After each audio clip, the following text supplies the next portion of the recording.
하나님께서 우리 계시는 말씀 같이 보겠습니다. 베드로전서 4장 7절로 9절까지의 말씀을 새번역 성경으로 읽겠습니다. 만물의 마지막이 가까이 왔습니다. 그러므로 정신을 차리고 삼가 조심하여 기도하십시오. 무엇보다도 먼저 서로 뜨겁게 사랑하십시오. 사랑은 허다한 죄를 덮어줍니다. 불평 없이 서로 따뜻하게 대접하십시오. 아멘. 하나님 말씀입니다. 베드로전서 통해서 하나님께서 우리에게 말씀으로 날마다 희망이 되시는 것에 대해서 우리가 같이 도전하고 같이 붙잡고 있습니다. 요즘 저에게 믿음의 도전으로 하나님께서 계속 도전하시는 것이 무엇이냐면 일주일 전에 설교 제목과 방향을 정하는 거예요. 그동안에 설교 거의 선원목자교회에서 10년 할 거를 1년에 더 많이 하는 그런 엄청난 은혜와 축복을 주셨는데, 그러다 보니까 막 숨이 헉헉대도록 설교 준비하면서 기도하면서 이렇게 준비했거든요. 근데 하나님께서 이왕 믿음 쓰는 거 한 주만 더 빨리 해보자. 그래서 준비하다 보니까 이 설교 본문을 정하고 제목을 정하려면 거의 내용을 조금 정해야 되거든요. 지난주 월요일 날 정했어요. 근데 제가 제목 짓고 너무 행복했어요. 사랑하고 사랑받는, 드라마에서 내가 본 건가? 이런 생각도 많이 하고, 내가 이렇게 좋은 말을 생각할 수 있을까? 주님께서 주신 생각인가? 한참 고민했습니다. 근데 정말 동의가 됐어요. 사랑하고 사랑받는 것이 가장 행복하다. 제 믿음의 고백이기도 하고 제 삶에 가장 누려지게 되기 원하는 기도 제목이기도 합니다. 사랑하고 사랑받는 것이 우리가 하고 있는 여러 일들 중에서 가장 가치 있고 가장 소중하고 가장 의미 있는 일이라고 믿습니다. 얼마 전에 천국의 발명이라는 책을 소개하는 글을 읽었어요. 그 책을 제가 읽은 것은 아니고 그 책을 소개하는 글을 이렇게 읽는데 재미있는 그런 패러그래프들이 이렇게 있더라고요. 그 소개하는 그런 걸 보다 보니까 사형수들이 죽기 전에 가장 많이 남긴 말입니다. 뭘까요? 사형수들이 죽기 전에 가장 많이 남긴 말. 어떤 사형수는 아주 극악한 말을 하면서 끝까지 이렇게 사람들 입술에 회자되는 사람들도 있지만, 보통 사형수들이 사형수라고 한다고 하면 보통 다 굉장한 사람들이겠죠. 그러니까 사회적으로 격리가 되고 사형까지 받은 것이겠죠. 그런데 그런 사람들이 막상 죽을 때 가장 많이 하는 말은 뭘까? 그래서 사형수들이 죽기 전 가장 많이 남긴 말은 땡땡땡이었다, 이렇게 이야기하면서 이게 구체적으로 이야기를 하더라고요. 여러분 한번 상상해 보십시오. 지금부터 여러분이 사형수이고 사형 집행 직전에 당신의 팔뚝에 주사바늘이 꽂히고 곧 독극물이 이제 들어오기를 기다리는데, 무의식으로 빠져드는 그 순간 당신은 마지막으로 어떤 말을 남길 것인가? 곧 찰나의 순간에 무슨 이야기를 할까? 곧 다가올 죽음의 두려움을 내비칠까? 내가 피해를 준 누군가에게 용서를 구할까? 아니면 억울한 상황을 원망하게 될까? 근데 실제로 많은 사람들이 사형당하는 것을 이렇게 보면서 이 사형수들이 마지막 순간에 가장 많이 남긴 말이 무엇인고 조사해 보니까 사랑이었대요. 가족들에게 사랑한다고 말하고 싶습니다. 제시 제이콥스라는 사람이 1995년 1월 4일 날 마지막 날에 그가 그렇게 사랑하는 가족들에게 사랑한다고 말하고 싶다. 또 2016년 1월 20일에 리처드 마스터슨이라는 사람이 사랑해요 르네, 마음속에 항상 나를 간직해 주세요. 그리고 구스타프 가르시아라는 사람이 2016년 2월 16일에 사랑하는 나의 가족 강해지셔야 해요. 저는 이제 갑니다. 이런 글들을 주로 사랑에 대해서, 내 주위에 있는 사람에게 내가 당신들을 얼마나 사랑하는지 고백하고 기억해달라고 이야기하더라. 저는 그냥 내용만 보고 난다면 일상의 어떤 사람들이 삶의 마지막 임종을 맞을 때에 할 법한 이야기들을 사형수라고 해서 다르지 않게 주목하고 이야기하고 있는 것을 보아서 놀랐고, 그리고 그것이 사랑이라는 것에 다시 한번 놀랐습니다. 왜냐하면 마지막 순간에 사랑이라고 떠올릴 만큼 우리가 살면서 그 사랑을 그렇게 소중하고 중요하게 의미 있게 다루고 있는가. 그러니까 우리가 사형수가 될 일은 없겠지만 우리도 인생의 마지막 날은 반드시 맞게 될 텐데, 아마도 우리들 중에서 거의 대부분이 그 마지막 순간에 생각나는 단어가 아마도 사랑이 된다면, 그러면 그 마지막까지도 우리를 붙잡고 있고 후회하게도 하고 혹은 만족하게도 하고 혹은 기쁘게도 할 그 사랑, 그 사랑하는 사람 앞에 우리는 어떤 태도와 마음을 가지고 있을까? 혹시 그것 말고 우리가 중요하다고 생각하는 것만 하고 있지는 않을까요? 마지막 때에 사랑의 대안이 될 수 있을까요? 저는 확실히 그렇다라고 생각됩니다. 마지막 때에 사랑만 대안입니다. 사실 마지막에는 사랑하는 것만 남습니다.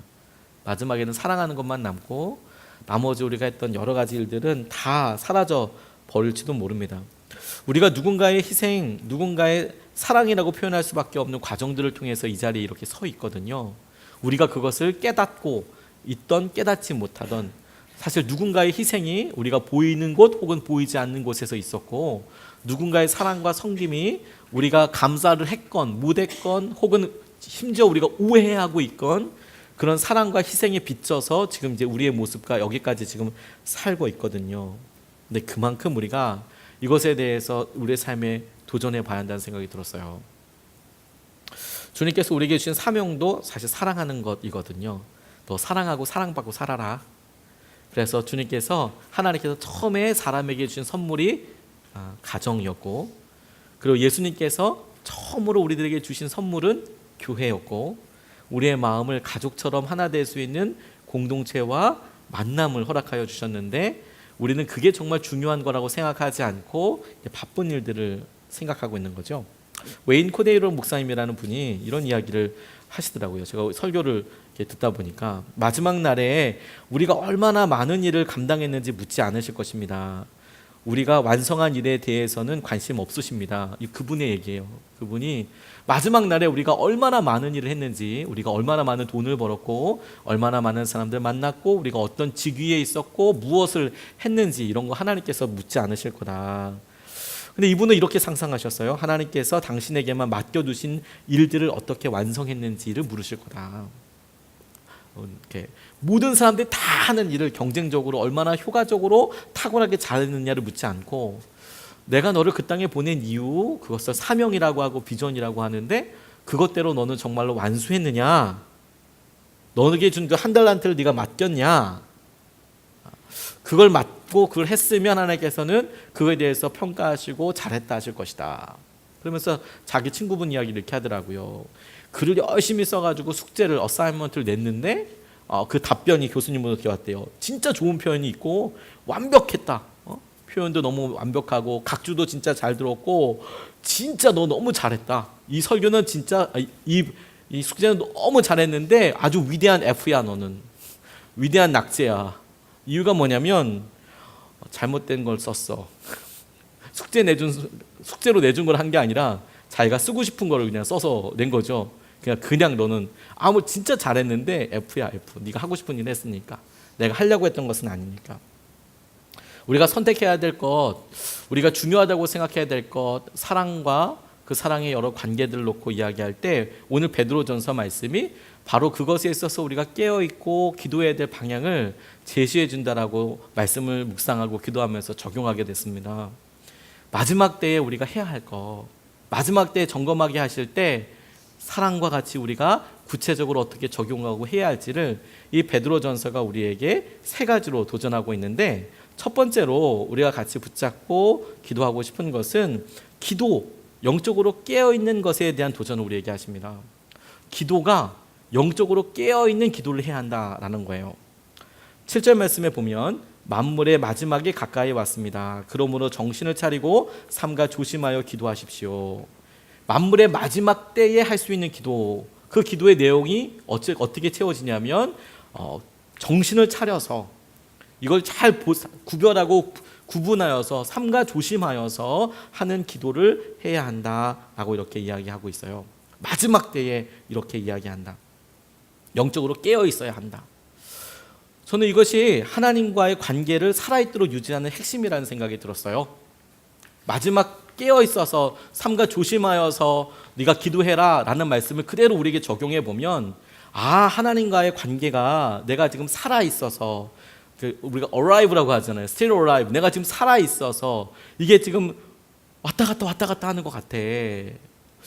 우리도 모르게 기도가 막힌 것에 대해서 우리가 기도할 때 우리 마음에 감동이 오래전부터 없어지고 하나님께서 무슨 말을 하시는지 우리가 무슨 말을 하는지 이것에 대해서 무감각해진 것에 대해서 별로 심각하게 생각하지 않아요. 근데 여러분, 우리가 아주 가까운 사이를 한번 생각해 보십시오. 제가 이렇게 말씀을 준비하면서 집사람과 우리 사이 관계를 생각해 보게 됐어요. 제가 계속 친밀하게 지내고 그리고 우리가 계속 살아오면서 저희 가정에 아주 어렵고 힘든 일들도 있었고 그리고 아주 무탈하게 꽤 긴 기간들도 있었고 그런 일들이 여러 번 반복되기도 했었습니다. 아주 큰 결정이나 변화가 있을 때에 근데 그럴 때가 다 힘든 때는 아니었어요. 재정적으로 아주 극심하게 어려울 때 개척교회를 섬기고 담임을 했을 때 재정적으로 진짜 극단적으로 어렵지요. 그런데 그때 그렇게 힘들지 않았어요. 왜 안 힘들었는가 생각을 하니까 우리가 서로 마음을 잘 알았거든요. 잘 알았고 지금 훈련 기간이고 이런 것들에서 서로가 서로에 대해서 잘 소통이 됐어요. 근데 반면에 언제 힘들었을까 이런 걸 보니까 의외로 힘들었을 때도 무조건 다 안 힘들었다 이렇게 얘기할 수는 없지만 생각만큼 힘들진 않았는데 의외로 아무 일도 없고 무탈하고 서로가 서로의 어떤 사역이나 만남이나 공부나 이런 것들을 잘하고 있을 때 그런데 어느 순간에 말을 할 때 말이에요. 서로의 진심이 같이 따라가지 않는 거예요. 겉으로 아무 문제 없이 이야기하는데 근데 그런 일들이 되면 항상 그 기간이나 그 즈음에는 마음을 불킬 만한 일들이 마음으로 섭섭한 일들이 있었던 것 같더라고요. 그러니까 무조건 다 쉽기 때문에 그런다 하는 게 아니라 무슨 말을 하려고 하는 거냐면 관계가 우리 스스로도 이게 지금 우리가 잘 지금 함께 가고 있어를 우리가 본능적으로 알아요. 아니면 지금 우리가 이거 문제를 일으키기 싫어서 그냥 이렇게 덮고 그냥 이렇게 대충 덮고 이게 좀 가려고 하는지 우리가 잘 알아요. 하나님과의 관계도 그렇습니다. 죄가 있고 연약함이 있고 하나님 우리에게 뭘 원하시는지 알아요. 근데 하나님과의 관계도 우리가 굳이 그렇게 얘기하고 시작해 적당히 덮어가지고 더 깊게 얘기하지 않는 거예요. 그냥 그렇게 그냥 가는 거죠. 그래서 특별한 은혜가 없어도 오케이, 은혜가 있으면 좋지만 이런 식으로 생각하는 게 얼마나 이게 심각한 문제인지 몰라요. 마지막 때라면 너희들이 정신을 차리고 삼가 조심해서 기도해라 라는 말을 이 기도를 하나님과의 대화라고 생각한다면 조심하고 깨어 있어서 하나님이 어떤 뜻을 가지고 있는지 마지막 때에는 더 잘 알고 있어야 되고 그리고 지금 이때는 하나님께서 가지고 계신 본심이 어떤지도 네가 잘 알기 위해서 질문하고 살펴보고 그리고 확인하고 해야 한다라는 거예요. 바울이 이렇게 고백했습니다. 빌립보서 4장 11절에서 13절 말씀에 세번역 성경으로 보면 이렇게 나와 있어요. 내가 궁핍해서 이렇게 말하는 것이 아닙니다. 나는 어떤 처지에서도 스스로 만족하는 법을 배웠습니다. 나는 비천하게 살 줄도 알고 풍족하게 살 줄도 압니다. 배부르거나 굶주리거나 풍족하거나 궁핍하거나 그 어떤 경우에도 적응할 수 있는 비결을 배웠습니다. 나에게 능력을 주시는 분 안에서 나는 모든 것을 할 수 있습니다. 아마 여러분도 잘 아는 말씀이시죠. 그런데 제가 이 말씀을 이 본문과 같이 마지막 때에 하나님과의 관계가 깨어 있어야 돼 라고 생각하고 나니까 우리는 어려울 때는 하나님과의 관계가 어려워지고 혹은 좋으면 하나님과의 관계가 좋아질 거라고 생각을 해요. 근데 하나님과의 관계가 우리가 힘들 때도 얼마든지 좋을 수 있고요. 우리를 힘들게 하는 문제가 해결돼도 얼마든지 하나님과의 관계가 어려울 수 있어요. 근데 그렇게 따지면 이 바울의 고백이 무엇이냐면 내가 궁핍할 때도 내가 쪼들리고 힘들 때도 하나님과의 관계가 내가 좋았어. 내가 풍족할 때도 하나님과의 관계가 좋았어. 그래서 내가 모든 일을 할 수 있었어. 이렇게 깨달아지더라고요. 내가 풍부할 때에도 내가 궁핍할 때에도 어떤 처지에도 내가 만족하는 법을 배웠다. 그래서 내가 비천에 처할 줄도 알고 풍부하게 살 줄도 알고 어떤 경우에도 내가 비결을 배웠는데 나는 모든 것을 할 수 있게 됐다. 하나님과의 관계가 내가 가난해도 힘들지 않았고 내가 좋아도 힘들지 않았어. 그런데 그 결론과 이어지는 열매가 뭐냐면 그렇기 때문에 나는 그분의 능력 안에서 모든 일을 할 수 있었어. 이렇게 말씀하고 계시는 거더라고요. 왜? 주님께서 바울에게 능력이 되셨기 때문에. 여러분, 혼란과 어려움의 때일수록 더욱 명확하게 서로의 마음을 잘 알고 있어야 하지 않겠습니까? 하나님께 마음이 그렇다라는 거예요, 여러분. 우리가 재정적으로 어렵기 때문에 혹은 관계가 어렵기 때문에 건강이 갑자기 어려워졌기 때문에 하나님과의 관계가 어려운 게 아니에요. 하나님과의 대화, 하나님과의 기도가 우리가 정신을 차리고 삼가 조심하여 하나님과의 관계가 살아있어야 한다는 거예요. 기도가 살아있어야 한다는 거예요. 그게 하나님께서 첫 번째로 우리에게 이야기하시는 겁니다. 왜냐하면 대화가 살아야 사실 주님과의 사랑도 살거든요. 아무리 우리가 하나님 사랑한다고 이야기해도 하나님께서 뭔 말을 하시는지 도무지 모른다면 그 하나님께서 하시는 하나님의 입장이라는 게 있지 않겠습니까? 그런 걸 생각하지 않고 우리가 원하는 것만 한다면 하나님 정말 곤란하실 것 같아요.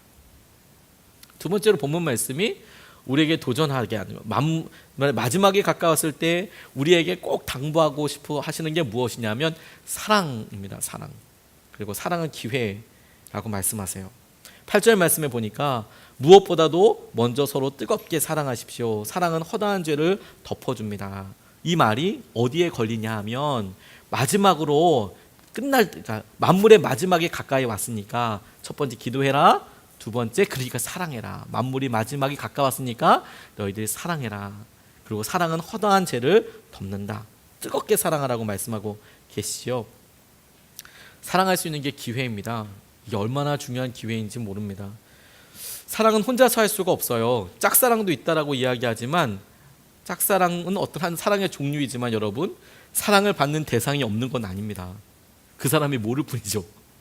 그리고 그 사람이 그 사랑을 안 받아줄 뿐이지 사랑하는 대상이 없는 건 아니에요. 그러니까 사랑은 혼자서 할 수 있는 게 아닙니다. 그 사람이 알건 모르건 대상은 있어야 하죠. 그러니까 사랑에 한 4가지 경우가 있어요. 왜 사랑이 기회다, 사랑하는 것이 기회다라고 이야기하냐면 거의 대부분의 관계는요 서로가 무심하고 냉담합니다. 오늘 버스를 타시고 오늘 이렇게 있어도 하다못해 직장에 같이 있다라고 하더라도 싫은 건 아니지만 사랑한다라고까지 표현할 수 있는 사람은 그렇게 많지 않지 않습니까? 대부분의 경우는 그냥 냉담합니다. 무관심해요. 거의 대부분이 그렇습니다. 그런데 그중에 유독 제 마음이 가는 사람들이 있어요. 좀 마음도 잘해주고 싶고 또 괜히 이렇게 끌리는 사람이 있을 수도 있죠. 근데 여러분 지금까지 사시면서 그렇게 마음을 열어서 저 사람 괜히 마음이 가고 잘해주고 싶고 심지어 우리가 결혼하기 전에 정말 한번 커피라도 한 잔 먹고 싶다라는 생각이 들 수 있었지만 그렇게 마음 가진 사람 중에서 얼마나 많은 사람들이 우리에게 마음을 주었습니까? 사실 대부분은 냉담했습니다. 우리는 마음은 있는데 그런 마음이 들 수 있지만 실제로 우리가 표현도 하지 않았고 그 사람들은 우리에게 아무 관심 없었고 모르죠. 관심이 있었는지 모르겠지만 얘기를 안 했으니까 없었을 수 있죠. 거꾸로도 있어요. 세 번째 관계는 상대방은 나한테 막 이렇게 들이댄다고 하나요? 막 이렇게 얘기하는데 나는 너무 부담되고 싫은 거죠. 그러니까 이런 대부분의 관계가요 다 사랑이 사실은 이루어지지 않아요. 사랑이 나도 이 사람 너무 좋아. 근데 이 상대방도 내가 마음에 들어. 이게 서로가 마음이 맞아야 사랑을 할 수 있게 되거든요. 그러니까 이게 얼마나 놀라운 기회인 거예요. 내가 사랑을 표현하고 그 사랑을 함께 나눌 수 있다는 거. 타이밍을 맞추기가 쉽지 않거든요. 타이밍을. 언제 사랑과 격려의 말이 필요할지, 언제 내가 함께 있어 주기를 원하는지, 가족과 같이 항상 함께하는 사람들이라고 하더라도 정확한 마음과 타이밍을 맞추기가 정말 쉽지가 않아요. 이게 시간 차이도 있고 그 관계의 차이도 있죠. 그래서 항상 지나고 나서 후회하기도 하고요. 내가 막 마음이 뜨거웠을 때는 상대방이 훅 식어서 정말 멋진 사랑의 어떤 열매를 이뤄낼 수 있는 결단을 하고 순종할 수 있는 걸 놓치기도 하고요. 거꾸로이기도 하고요. 우리 가정이 진짜 이렇게 회복될 수 있을 것 같은데 이런 때 왜 남편이 움직여주지 않는 거야? 왜 이렇게 아내들이 움직여주지 않는 거야? 왜 우리 자녀들이 이루어지지 않는 거야? 이렇게 해서 허망하게 관계를 놓치는 혹은 타이밍을 놓치는 순간이 너무너무 많아요. 사랑을 표현해도. 그렇기 때문에 여러분 하나님께서 이런 아주 기회가 사랑을 하고 사랑을 받을 수 있는 기회가 자주 있는 게 아니다. 우리가 당장 개척해서 알고 있지 않습니까? 사랑을 하고 사랑받을 수 있는 기회가 쉽게 녹록하게 자주 오는 게 아니에요. 일생에 몇 번? 그렇기 때문에 뜨겁게 사랑하라는 표현은 계속해서 너 사랑을 표현해라 라는 의미로 읽을 수가 있고 상대방이 나에게 용서를 받아야 할 때는 너무나 분명하게 그에게 사랑을 표현할 수 있는 기회라는 의미라고 깨달아졌어요. 뜨겁게 무엇보다도 사랑해라. 서로 뜨겁게 사랑하라는 표현은 할 수 있으면 사랑 표현을 많이 해라. 기회라는 게 많지 않으니까 그 사람이 통하든 통하지 않든 일단 많이 해라. 그래야 그 사람이랑 마음이 맞아서 진짜 멋있는 사랑과 사랑의 그 다음 스텝으로 갈 수 있다. 두 번째, 그게 아니어도 내가 사람이 용서해 줄 때가 있으면 그때는 그 사람 마음이 분명히 갈급할 때이니까 내가 사랑을 알아들을 수 있는 언어로 표현할 수 있는 가장 좋은 기회니까 놓치지 말아라. 사랑해라 라고 말씀하고 계시는 거예요. 사랑한다고 표현하는 것보다 더 확실히 사랑을 표현하는 것이 용서이거든요. 그리고 용서는 확실히 서로를 더욱 친밀하게 이끌어주는 끈입니다. 영화 신과 함께라는 영화가 있습니다. 우리나라 사람들이 죽음을 이해하는 가치관에 맞추어져 만들어졌기 때문에 그 내용이 사실도 아니고 영적인 진리도 아닙니다. 그럼에도 불구하고 이게 순전히 영화 지어진 이야기라고 아예 접고 생각을 하더라도 그 가운데 재미있게 우리가 그렇구나라고 수긍할 수 있는 것 한 가지가 저는 있다고 생각이 들었어요. 영화를 보면서 자신의 기억을 영원히 잊지 못하는 사람이 갖게 되는 아픔, 후회가 사랑할 수 있는 기회를 잡지 못한 거, 용서를 구할 수 있는 기회를 붙잡지 못했다는 거, 그런 사실은 마음으로 수긍이 되더라고요. 용서해 줄 수 있고 용서받을 수 있는 순간을 놓쳤다는 거. 다시 말해서 내가 사랑해 줄 수 있고 죄를 덮어줄 수 있고 연약함을 덮어줄 수 있고 내가 사랑을 표현할 수 있었는데 안 했던 거 너무 기억에 남고, 내가 그렇게 구할 수 있었는데도 못했던 거 이거 너무 어렵고, 오늘 후회 없이 사랑하는 게 남는 거예요. 오늘 후회 없이 마음을 다해서 마음을 열어서 사랑을 표현하는 거 너무너무 중요해요. 용서하는 거 너무너무 중요해요. 마음만 바뀌면, 가치관만 바꾸면 도저히 내가 용서할 수 없고 사랑할 수 없다는 사람과도 사랑할 수 있거든요. 어떤 노부부가 상담을 받으러 왔답니다. 셋째가 바로 전주에 결혼을 했대요. 지난주에 결혼을 했는데 내가 얘네들 결혼하면 반드시 이혼하려고 이 부부가 생각을 했대요. 40년 동안 부부 결혼한 지 40년 차인데 내가 막내 아들만, 이 막내만 결혼하면 반드시 이혼해야지, 이런 생각을 했답니다. 그러면서 이 안에 있었던 여러 생각들을 이야기하시는 거예요. 힘드셨다죠. 그래서 이 아내는 평생 내가 무시당했다, 평생 무시당하고 평생 힘들었다. 남편은 나를 한 번도 존중해 주지 않았다. 그렇게 와서 이제 막 상담사에게 막 그렇게 쏟아놓더래요. 얘기를 들어보니까 참 힘들다 이 얘기밖에 안 하는 거죠. 진짜 힘들어 보이시는 삶을 사시기도 하셨고요. 그래서 그냥 다음 만날 때까지 서로에게 고마운 것 10가지, 부탁하고 싶은 말 10가지를 적어라고 숙제를 내줬답니다. 그랬더니 그 다음에 만났을 때 고마운 것은 없고 부탁하고 싶은 것만 이제 빽빽히 적어가지고 오셨대요. 서로의 장점은 하나도 없다. 약속이나 하신 듯 하나도 없다. 자녀들이 보냈기 때문에 그냥 나 왔다. 자녀들이 마지막으로 상담이나 좀 받아보시라고 그래서 온 거예요. 그래서 따로따로 만났답니다. 아내분이 굉장히 미인이신데 따로 만나봤더니 아내가 이제 그때 속마음을 얘기하는 거예요. 아내분은 자신이 돈이 없었기 때문에 너무 힘들고 어려워서 결혼할 때 솔직히 다른 것 보지 않고 돈이 많은 사람과 결혼하려고 했다. 자기가 이쁜 것도 자기가 알고, 근데 내가 결혼할 때는 진짜 우리 집이 힘들었고 어려웠기 때문에 그런 고생을 하기 싫었고 나는 좀 잘 사는 사람이면 좋다고 생각을 해서 그냥 결혼했다. 근데 엄청 무시당했다. 엄청 평생 돈 없다고 엄청 무시당하고, 시댁에서도 돈 없다고 엄청 의식하고, 뭐 좀 쓰려고 해도 너 이렇게 아끼지 않느냐, 그러니까 가난해서 그렇지, 그래 계속 그런 얘기하고 자식들 앞에서 면박을 그렇게 주고 내가 평생 마음의 짐으로 그렇게 앓고 살았다. 그렇게 막 눈물을 흘리면서 이야기하시더라는 거예요. 너무 딱하죠. 그래서 남편분을 따로 만나봤대요. 남편을. 근데 이 남편은 진짜 안에 있는 속 이야기를 하는 거예요. 자기가 뭐 때문에 너무 힘들고 불쾌한지. 자기는 집에서 한 번도 마음 편히, 죄송합니다 여러분, 저녁 드시고 오셨을 텐데, 나는 집에서 한 번도 마음 편히 똥을 누워본 적이 없다, 이렇게 이야기하시더라는 거예요. 왜냐하면 안방에서 보면 냄새 난다고 뭐라고 하고, 거실에서 보면 온 집에 하루 종일 똥 냄새 난다고 회사 가서 누구 오라고 계속 그런다는 거예요. 그러니까 남편은 내가 나가서 평생 돈 벌어서 내가 이렇게 살아야 하나, 집에서 화장실도 못 가고 내가 이렇게 살아야 하나, 내가 존중받지 못한다고 생각하고 막 그렇게 또 쏟아내대. 나는 평생 가정을 위해서 이렇게 일해왔는데 내가 집에서 화장실도 못 가고 내가 이렇게 살아야 되냐, 그러면서 막 열변을 이렇게 이야기하시더라는 거예요.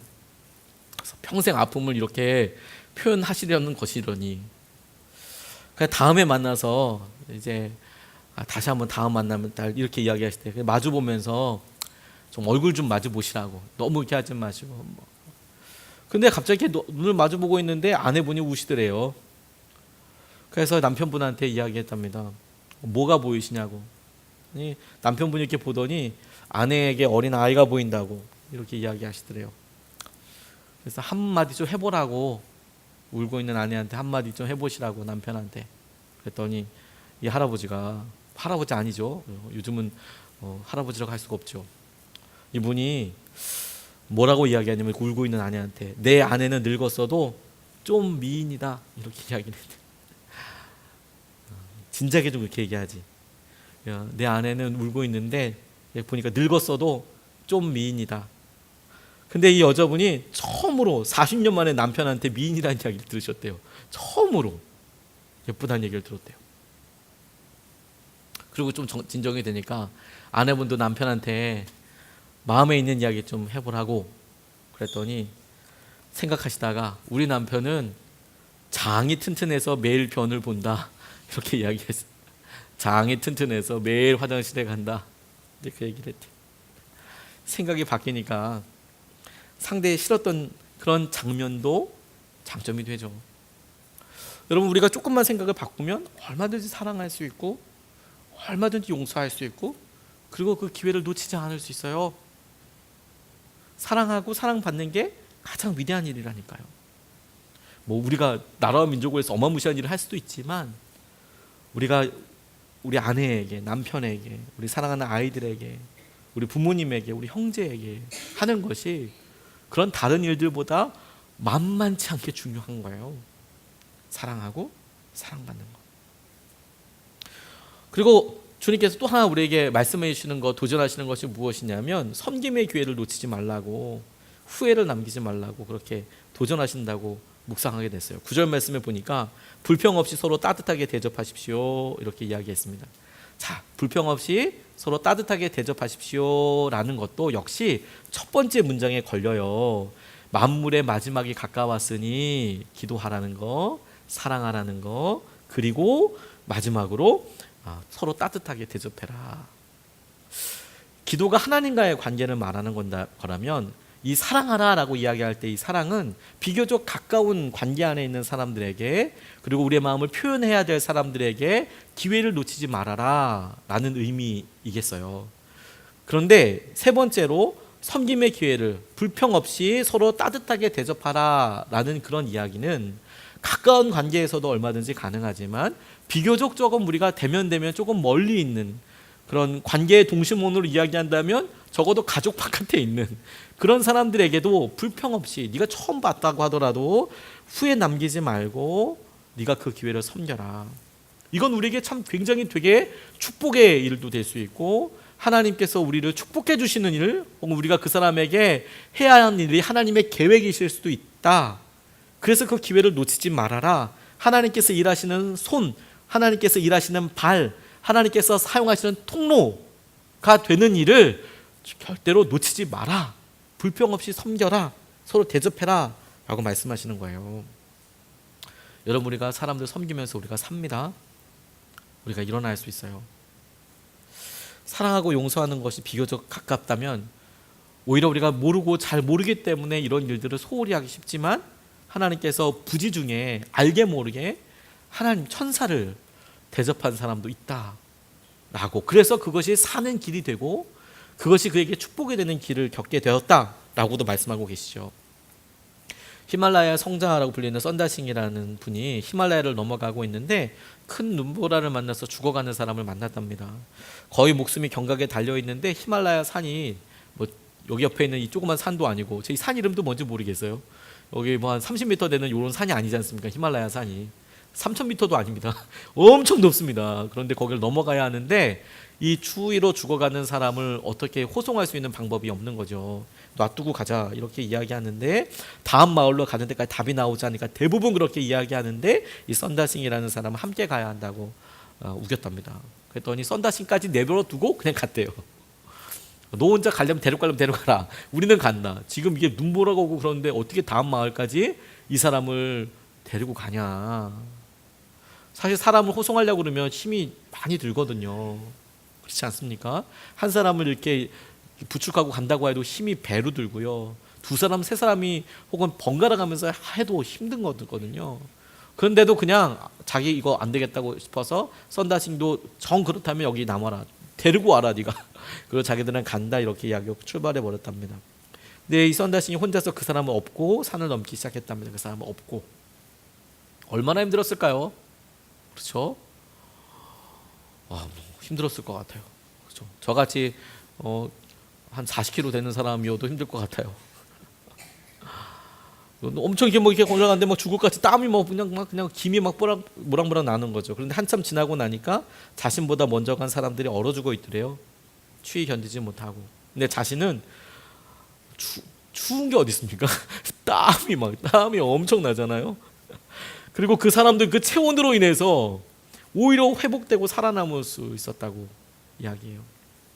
그러니까 사람에게 우리가 손길이 되고 하나님의 손길이 되고 하나님 마음을 해주고 하다못해 우리가 손길이 없어서 말로써 혹은 우리가 그 사람 옆에 있어주는 것으로서 지켜주는 것으로서 우리가 그 사람도 살리고요. 사실 우리도 살아요. 아십니까? 최근에 어떤 사람이 단체 CCC에서 국제 CCC에서 기독교에서 이슬람으로 개종한 사람의 이유를 물어봤대요. 신기하죠. 이슬람에서 기독교로 개종한 사람이 아니라 기독교에서 이슬람으로 왜 개종했냐 그걸 물어봤대요. 그랬더니 놀라운 사실 한 가지를 알았답니다. 기독교가 종교 같지 않아서. 왜 종교 같지 않냐 물어보니까 이 사람은 하루에 5번씩 절해야 되고 모두 해야 되고 율법이 진짜 빡시잖아요. 그런데 교회는 너무 밍밍하다는 거예요. 새벽기도 안 나온다고 뭐라 얘기를 하나. 하루에 5번씩 기도하는 게 아니라 새벽기도만 우리는 하고 있잖아요. 하루에 한 번. 실제로 인도네시아 같은 나라 가면 아잔이라고 그래서 새벽기도 하기 전에 아잔 소리가 들려요. 그래서 그 시간이 새벽기도하는 시간이에요. 그리고 그게 하루에 5번씩 하거든요. 그러면 차도 서고요. 차 안에 탔던 사람들 다 바깥에 나와서 양탄장 같은 거 깔고 그냥 동시에 전합니다.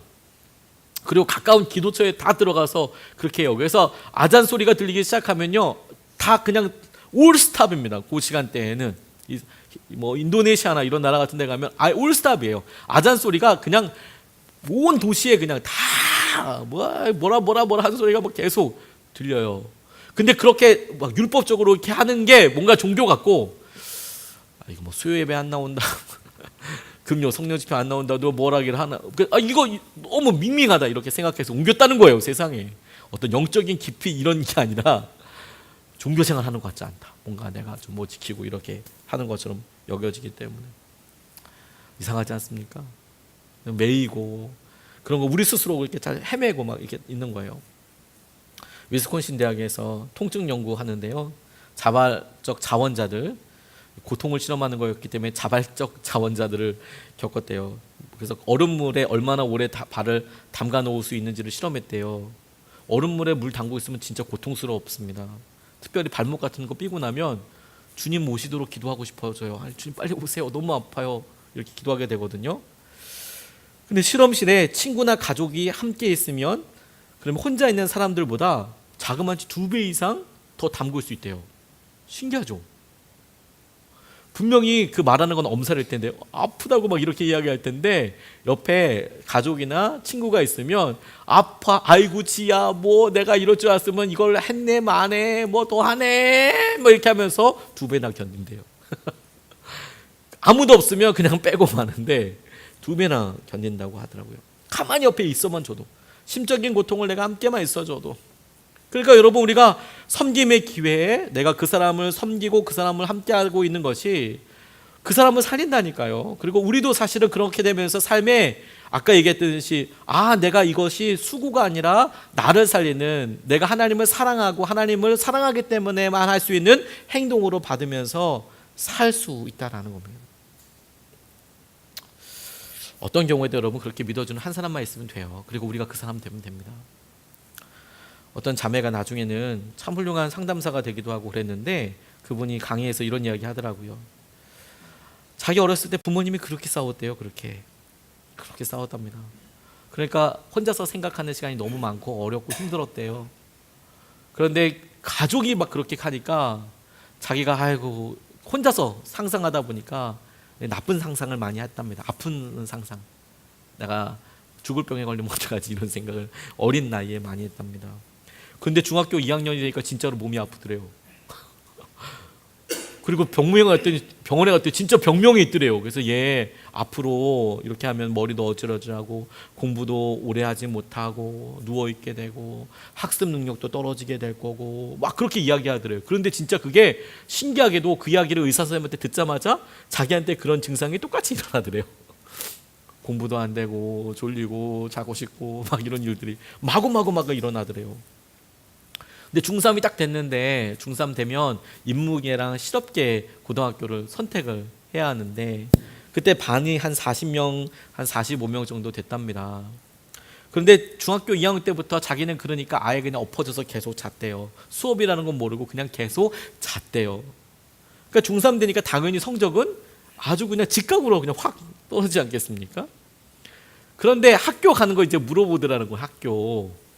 학교 가는 거 물어보는데, 너 인문계 갈 거야, 상업계 갈 거야, 이렇게 물어보는데 자기는 중3이 됐는데 갑자기 뜬금없이 대학을 가고 싶다는 생각이 들면서 인문계 고등학교를 가야겠다는 생각이 들더래요. 40등이나 하고 있는데 그때 당시. 근데 중3 때 선생님이 진짜 너무 심했답니다. 제가 이거 표현을 설교 시간에 하는 게 조금 그렇긴 하지만 느낌이 확 가기 위해서 여러분 양해해 주십시오. 자기 인문계 고등학교 가고 싶다고 딱 얘기했더니 그 선생님이 많은 학생들 보는 앞에서 진짜 주저하지 않고 미친 여자분 이렇게 이야기하셨대요. 그 애한테 담임 선생님이 이런 미친 여자분. 너무 무참하고 그렇게 생각이 들더래요. 근데 자기는 가고 싶어서 시험 공부 그렇게 열심히 했는데 고등학교 갈 수 있었을까요? 못 갔을까요? 못 갔죠. 당연히 못 갔죠. 계속 자고 나서 어떻게 고등학교 갑니까? 그래서 고등학교를 재수했대요. 고등학교를. 근데 뭐 어디 자기 몸도 힘들고 그러니까 어디 집안 형편도 어려워지고 그러니까 어디 학원 같은 데 다닐 수가 없었고 부산 시립도서관을 아버지가 가게 했답니다. 부산 시립도서관에 너 혼자 공부해라. 혼자 재수해라. 이렇게 이야기하면서 그런데 이 고등학교 재수할 때 첫날 가는데 아빠가 자기를 부르더니 이렇게 얘기해 주더래요. 야, 너 이게 너한테는 되게 힘들고 어려운 길이 될 수 있지만 그렇게 생각하지 않고 너 오히려 너의 삶의 기회를 잡을 수 있다. 네가 원하면 하루 영화 2편씩 볼 수 있어. 아마 그 시립도서관에서 영화를 보여줬나 봐요. 아마 문화 영화 뭐 이런 거겠죠. 뭐 최신 영화가 아니라 네가 원하면 네가 좋아하는 영화를 하루에 2편씩 볼 수 있어. 그리고 너 책 읽는 거 좋아하잖아. 날마다 좋은 책 실컷 읽을 수 있어. 너한테는 황금기가 될 수 있다. 이렇게 이야기해 주시더래요. 아빠가. 너 날마다 영화 2편씩 볼 수 있고 너 영화 좋아하고 상상하는 거 좋아하니까 영화 2편씩 볼 수 있고 그리고 책도 네가 실컷 원하는 대로 마음대로 거기 있는 책 네가 다 읽을 수 있어. 그러니까 너한테 인생의 황금기가 될 수 있어. 근데 지나다닐 때는 교복 입고 다니는 사람이 그렇게 부럽더래요. 자기는 사복 입고 도서관 가는데 이제 고1 나이지 않습니까? 그 옷이 너무 초라해 보이고 너무 힘들더래요. 너무 힘들더라요. 부정적인 자극은 1.4배 정도 더 많이 받는답니다. 나쁜 기억은 3배 정도 더 기억이 난답니다. 근데 좋은 기억은 그러니까 그렇게 더 많이 해줘야겠죠. 근데 이 자매가 그런 어려움과 아픔의 시기 때 그래도 지나면서 계속 했던 게 뭐냐면 아빠가 너한테는 인생의 황금기가 될 거야. 인생의 황금기가 될 거야. 그게 그렇게 기억에 많이 남으면서 붙잡게 됐다네요. 그래서 고등학교도 들어가고, 그리고 원하는 대학교도 들어가고, 그리고 나중에 자기가 그런 일들 하면서 소녀원에 가서 강의를 하게 되었는데, 아이고 어디서 또 뭐 명사 왔네. 그래서 애들이 뭐 들으려고 하지도 않고 뭐 침이나 뱉고 막 이러고 있는데, 이야기했대요. 나는 중학교 나가서 고등학교 재수했어요. 그러니까 그때부터 이제 말이 좀 통하기 시작하면서, 그때 내가 시립 도서관 가서 있었던 일들, 책 봤던 이야기들, 그러니까 애들이 그때부터 마음을 열고 오히려 더 마음을 여는 통로가 되고 진짜 인생에 나눌 수 있는 황금기가 되었다라고 이야기를 하더라고요. 여러분, 우리가 지금 나눌 수 없을 만큼 힘들 수 있습니다. 너무 힘들고 너무 몸이 아프고 사업이 갑자기 안 좋아졌을 수도 있고, 내 인생에 이렇게 힘들 때가 또 있었을까? 저 감히 믿음으로 이렇게 얘기 드리고 싶어요. 황금기예요. 엄청난 간증이 될 거거든요. 진짜입니다, 여러분. 엄청난 간증이 될 겁니다. 제가 지금 이렇게 오래 살진 않았지만, 또 담임 목회를 오래 한 건 아니지만, 제 인생의 황금기는 지금인 것 같아요. 개척하고 나서 아무것도 없어서 없는 것이 얼마나 행복인 건 줄 알았고, 내게 아무것도 없는 게 얼마나 기적인 줄 알았고, 하나님께서 나를 얼마나 살피시는지도 알았어요. 그리고 내 필요를 채워주신다는 것도 알았고요. 그러니 여러분, 우리가 그 주님을 믿음으로 계속 구하고, 그리고 그렇게 동일하게 역사하실 것을 왜 믿지 못하겠습니까? 이제 황금기라니까요. 오늘 주님께서 우리에게 그 사랑으로 우리를 붙잡아 주시고 응원하신다라고 저는 믿습니다. 세 가지 이야기를 나눴어요. 첫 번째는 뭐냐면, 영적으로 깨어 있어야 됩니다. 기도하면서 하나님과의 관계에 있어서. 여러분, 오늘 이렇게 기도하는데 내가 기도하는데 기도가 잘 안 돼요. 그럼 당연하다고 생각하면 안 됩니다. 내가 친구랑 카톡을 만나도 애가 알았다, 웃음이 없고 그냥 알았다 이렇게만 와도 뭔 일 있나 한번 생각해 보지 않습니까? 그런데 하나님께서 기도했는데도 맹맹한데 아무 생각이 없어요. 그냥 나는 주문해듯이 그냥 외우고 그냥 가요. 그러면 안 돼요. 두 번째, 내가 사랑하는 게 기회예요. 내가 내 주위에 사랑하고 사랑받는 거 놀라운 기회예요. 그거 회복할 수 있도록, 나 왜 이렇게 용서가 안 되지? 왜 이렇게 내가 섭섭한 게 많지? 내 안에서 진짜 섭섭함이 그냥 폭발해가지고 너 왜 이러지? 하나님께서 다루기 원하시는 거예요. 또 하나, 하나님께서 우리에게 섬김의 기회 주셨어요.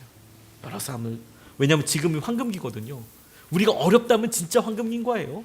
내가 진짜 이런 생각이 없다면 진짜 황금기를 걷고 있는 거예요. 오늘 주님께 우리가 기도하면서 나아가길 원합니다. 네, 찬양하고 같이 기도하고 싶어요.